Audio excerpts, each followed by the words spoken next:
আজকের ঘটনাটি পাঠিয়েছেন ইন্দ্রাণী দিদি। তার আরেকটি ঘটনা আমরা শুনেছিলাম 2 নম্বর এপিসোডে। ইন্দ্রাণী দিদি ঘটনাটি কালেক্ট করেছেন নিশিডাক FM এর জন্য। ঘটনাটি লিখেছেন ডক্টর অনিরুদ্ধ পাল। দিদিকে অসংখ্য ধন্যবাদ নিশিডাক FMকে এতটা সাপোর্ট করার জন্য। আশা করি তুমি ভবিষ্যতে আরও ঘটনা পাঠাবে, আমরা অপেক্ষায় থাকব। শুরু করছি আজকের ঘটনা। রনিত ক্লাস 9-এ পড়ে, পড়াশোনা করছে মন দিয়ে। স্কুলে প্রতি বছর প্রথম স্থান অর্জন করে। তার পিতা উচ্চ মাধ্যমিক বিদ্যালয়ের প্রধান শিক্ষক। খুবই অমায়িক, ধার্মিক ও নিরহংকারী মানুষ। পিতার গুণ রনিতের মধ্যেও দেখা যাচ্ছে। রনিত রাত 10টায় খাওয়া দাওয়া করে কিছুক্ষণ পায়চারি করে, তারপর ঘণ্টাখানেক পড়াশোনা করে বিছানায় শুতে যায়। তাদের 2তলা বাড়ি, উপর নিচে মোট 6টি ঘর। বাবা মা পশ্চিম দিকেই বারান্দা সংলগ্ন 2তলার ঘরে শুয়ে পড়েন। 2তলার মাঝের ঘরে মেজ কাকা কাকিমা থাকেন, আর পূর্ব দিকের ঘরটিতে সেজ কাকা কাকিমা থাকেন। নিচের 3টি ঘর, একটিতে দিদি ভাই বোনেরা থাকে, অন্য দুটির একটি ছোট কাকার পরিবার ও অপরটি সেজ কাকার পরিবারের জন্য। 3তলায় ঠাকুর ঘর এবং তার সংলগ্ন বিশাল ছাদ, যার চারপাশে কারুকার্যমণ্ডিত কার্নিশ দেখার মতো। রনিত সেদিন রাতে খাওয়া দাওয়া সেরে কিছুক্ষণ পড়াশোনা করার পর 1 গ্লাস জল খেয়ে বিছানায় শুয়ে পড়ে। তাদের বাড়ির সদস্য সংখ্যা বেশি হয়ে যাওয়ায় সে উপর দালানে একটা খাটিয়ায় শুয়ে পড়ে। সে ঘুমাচ্ছিল। তখন রাত 2টো হবে। হঠাৎ তার ঘুম ভেঙে যায়। পূর্ণিমার রাত, চাঁদের আলো পূর্ব দিকের ভেন্টিলেটরের ভিতর দিয়ে দালানে উকিঝুঁকি মারছিল। একটা আলো আধারি পরিবেশ সৃষ্টি হয়েছিল। রনিত হঠাৎ দেখল একটা অদ্ভুত কিম্ভূত কিমাকার ব্যক্তি যেন তার দিকে এগিয়ে আসছে। রনিত খুব ভয় পেয়ে গেল। কিম্ভূত কিমাকার ব্যক্তি তার কুৎসিত বিকৃত হাত দিয়ে তাকে গলা টিপে মেরে ফেলতে আসছে। সে বোবা হয়ে গেল। তার গলা দিয়ে আওয়াজ বেরোচ্ছিল না, চেঁচিয়ে কাউকে ডাকতেও পারছিল না। তার মরে যাওয়ার মতো অবস্থা। মানুষ যখন মরণোন্মুখ হয় তখন বাঁচবার জন্য সে আপ্রাণ চেষ্টা করে। হঠাৎ তার স্মরণে এলো যে রাম নামে ভূত পালায়। তাই সে জয় রাম জয় রাম, জয় রাম নারায়ণ রাম, জয় রাম নারায়ণ স্মরণ করতে লাগলো। আস্তে আস্তে তার বাক স্ফুরণ হলো।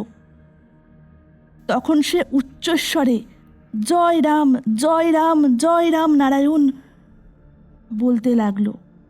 কি আশ্চর্য! সেই কিম্ভূত কিমাকার মূর্তি তখন দূরে সরে যেতে লাগলো। তার সাহস বেড়ে গেল। ঠাকুরের নামের যে এত ক্ষমতা তা অনুভব করে, তা দেখে সে আশ্চর্য হয়ে গেল। সেজন্যই বলা হয়, ভূত আমার পুঁত, পেতনি আমার ঝি। রাম লক্ষ্মণ বুকে আছে, করবে আমার কি? রনিত যখন ছোট ছিল, যখন তার 9 বছর বয়স, যখন সে 4র্থ শ্রেণীর ছাত্র, তখন সে মাঠে ফুটবল খেলতে যেত। তাদের গ্রামের মধ্য দিয়ে সরস্বতী নদী প্রবাহিত। ফুটবল মাঠের কাছেই সরস্বতী নদী বয়ে যাচ্ছে। তারা বিকালে বল খেলার পর নদীর তীরে কিছুক্ষণ বেরিয়ে বাড়ি ফিরত। তীরের পাশে বিশাল বিশাল বাঁশ ঝাড় মাঝে মাঝে চোখে পড়ে। একদিন রাতে হলো কি, একটা কম্পমান কালো মূর্তি তার বিছানার পাশে উপস্থিত হয়ে তাকে ভয় দেখাতে লাগলো। সে খুব ভয় পেয়ে কাঁদতে লাগলো। অবশ্য ছোট অবস্থায় সে মায়ের কাছেই শুয়ে থাকতো। তার অমন কান্না দেখে তার মা তাকে উৎকণ্ঠিত চিত্তে জিজ্ঞাসা করে, "কি রে রনি, হঠাৎ এমন ভয় পেয়ে কাঁদছিস কেন?" রনি বলে, "মা, দেখো না, একটা ছায়া মূর্তি আমাকে ভয় দেখাচ্ছে।" বলে সে আরও জোরে কাঁদতে থাকে। রনির মা তাদের গ্রামে কমলা মায়ের কাছে গিয়ে ব্যাপারটা জানালেন। কমলা মা ব্রহ্মা বিষ্ণু মহেশ্বর এই ত্রিমূর্তির পূজারিণী, সাথে কালী পূজাও করেন। কমলা মা খুবই ভক্তিময়ী। তিনি মাঝে মাঝে ধ্যানস্থ হয়ে পড়েন। কমলা মা ঠাকুরের কাছে জেনে বললেন, "তোমার ছেলে মাঠে যেখানে খেলে তার কাছেই সরস্বতী নদী। তা ছেলে কি খেলার পর নদীর তীরে বেড়াতে যায়?" রনি মায়ের সঙ্গে কমলা মায়ের কাছে এসেছিল। মা রনিকে জিজ্ঞেস করে, "কিরে, তুই কি নদীর তীরে বেড়াতে যাস?" রনি বলে, "খেলার পরেই নদীর তীরে একটু বেড়াই।" কমলা মা বলেন, "বলে কি, নদীর তীরে 7 বুড়ির মাঠ। 7 বুড়ির মাঠের কিছুটা দূরে বাঁশঝাড় আছে। ওই বাঁশঝাড়ের পাশে যে নদী তীর, সেখানে বাচ্চা ছেলে মেয়ে মারা গেলে তাদের মাটির নিচে পুঁতে দেওয়া হয়। নিশ্চয়ই মরা ছেলে মেয়ের মাথা ডিঙিয়েছে, যার জন্য দৃষ্টি লেগেছে, এবং তোমার ছেলেকে অশরীরী আত্মা ছায়ামূর্তি ধরে ভয় দেখাচ্ছে।" রনির মা বলে ওঠেন, "ওই অশরীরী আত্মাকে কি করে তাড়ানো যাবে?" কমলা মা বলেন, "কাল অমাবস্যার রাতে মা কালীর পুজো হবে। রনিতের নামে সংকল্প করে যজ্ঞ করব। যজ্ঞের হোমে রনিতের নামে সংকল্প করে আহুতি দিতে হবে। এটা মা তোমাকে করতে হবে।" রনিতের মা বলেন, "ঠিক আছে কমলা মা, যাতে রনির ভয় কেটে যায়, রনির মঙ্গল হয়, তাই করো।" যজ্ঞ সম্পন্ন হলো।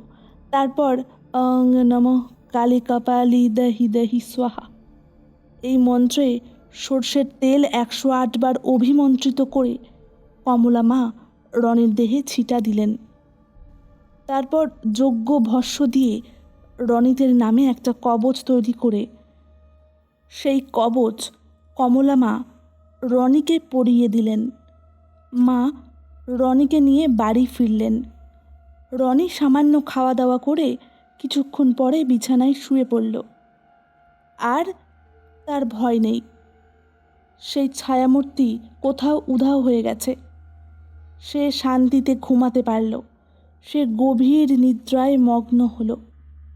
পরের দিন সকালে সে যখন ঘুম থেকে উঠল, তার হাসি মুখ দেখে তার মাও শান্তি পেলেন। রনিত আনন্দের সঙ্গে তার বন্ধুদের সঙ্গে পড়াশোনা খেলাধুলা করতে লাগলো। ঘটনাটা কেমন লাগলো কমেন্ট করে অবশ্যই জানিও। তোমাদের সাথে কি কখনো এমন হয়েছে? কমেন্ট করে জানাতে পারো। দেখা হচ্ছে নতুন কোনো এপিসোডে। আজকের মতো বিদায়।